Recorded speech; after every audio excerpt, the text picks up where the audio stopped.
Thomas in Indiana. Hi there, Thomas. I have a question. It's more of a concern for help. Our son passed away in March. Sorry. He was a poet, and ever since The Cloud came out, he utilized that to store his poems. And we wanted to do a book in tribute of his poetry, his what he did for his life, and have that available to family and friends. And I tried getting in to his account. He did not leave his password. Okay. But what I had was his, like the old Gmail address that he had, and I did have one old password that I knew that he had utilized. So I tried that, and I wasn't very successful with that, but I did keep trying to manipulate it. And finally, I got into where Google gave me a 6-digit code. Right. And then I went to enter it, and it just kind of came up. It said, "We do not think you are who you say you are," and that was it.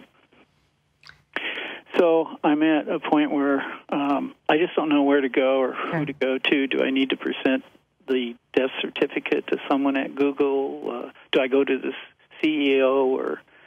It's first of all, I'm really sorry for your loss. I am. Oh, thank you. It must be incredibly, incredibly painful for you and your wife and your entire family. Oh, it was just a total shock. Yeah. And I'm going to try to help you as much as I can, okay? Okay. First of all, he was over the age of 18, correct? Pardon me? Was he over the age of 18? Yes, he was. Okay. So, consenting adult. And so Google will pretty much say, there's nothing we can do. Yeah. Now, that said, you really went through a lot of steps, which was good, right? He didn't have set up two-factor authentication, I assume. So if you did a password reset, there was no code or anything that was sent maybe to his phone? No. Okay. He didn't utilize a phone. Well, but if he had set up with two-factor authentication, I mean, did he have any phone? Yes, he had a phone. Okay. But he didn't use it like I use a cell phone. I mean, if he called you, he did a video call. Okay. Well, that even being said, but a two-factor authentication is that you set up another level of security. Oh, okay. And so that if you tried to get into that account, it would say, here, now you need to enter this code. I'm not so sure that he set it up based upon what you have said, though, because you said you went through a couple of steps, and then it gave you a 6-digit code. And I think at that point, it was just trying to authenticate if you were a person or a robot that was trying to get into the account. I figured they were thinking I was trying to hack it. What kind of phone did he have? Oh, you know what? That thing is downstairs. Well, I mean, was it an iPhone or Samsung or? No, you know what it was? I believe he bought it at Walmart. Okay, so it was a burner phone, a little cheap phone. Okay. Yeah. Do you have any of his computers, tablets? The one he had, it died on him. Okay. I'm not sure what he meant by that, if the battery went or he dropped it or... So, because if you could get that computer, and I'm going to do some work, I know somebody I think who can help you with computer forensics. So that they could get into the innards of that machine and do their due diligence to try to find that password somewhere. Well, he might have changed his password because he started doing that, where just like that old one didn't work. And I really don't remember what I did now, if I switched numbers around or whatever it was, to where I did get the 6 digits. And I wish I would have written things down. But, if he ever accessed that Google account, if he ever accessed it on your home computer. Yes, he used mine. Okay, well, then on your home computer, that password should be saved someplace.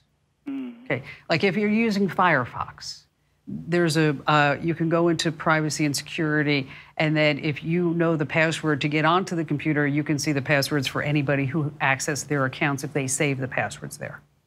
Okay. Same thing with Safari. A lot of people don't realize that these browsers will actually save the password. So whatever he did use, Thomas, Yes. is that's where we find, you know, if you can narrow that down. Mozilla Firefox? Yes, if he did use Firefox, but I still want you to talk to a computer forensics expert. Okay. You know, Google is this multi-billion-dollar company, and there are people that say that, you know, he was a consenting adult, and I'm going to get email after this just to let you know that people say, oh, you never should have told that father to access that account. I mean, years ago, I had a father, just like you call me, because he wanted to access his son's Yahoo Mail account, and he was former military.